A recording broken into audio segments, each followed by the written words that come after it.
ரமலான்ல அல்லாஹ் எல்லாரையும் மன்னிப்பார். எல்லாருக்கும் மன்னிப்பு. 4 பேருக்கு மன்னிப்பு கிடையாது. 4 பேருக்கு மன்னிப்பு கிடையாது. முதலாவது முதுமினு ஹமர், போதை வஸ், ட்ரக்ஸ் யார் யூஸ் பண்றானோ அவனுக்கு ரமலான்ல மன்னிப்பு கிடையாது.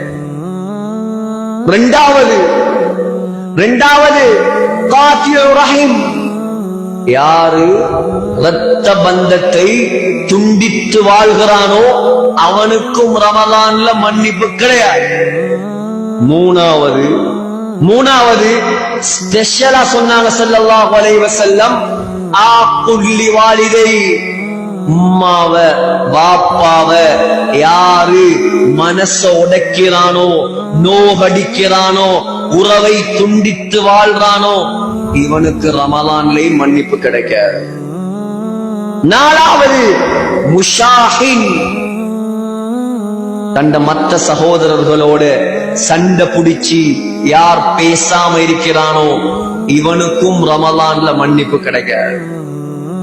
இந்த பதுவா மதீனா முனவ்வரால மஸ்ஜிதுன் நபவியில மிம்பர்ல வைத்து முஹம்மது ஸல்லல்லாஹு அலைஹி வஸல்லம் ஆமீன் சொன்ன பதுவா.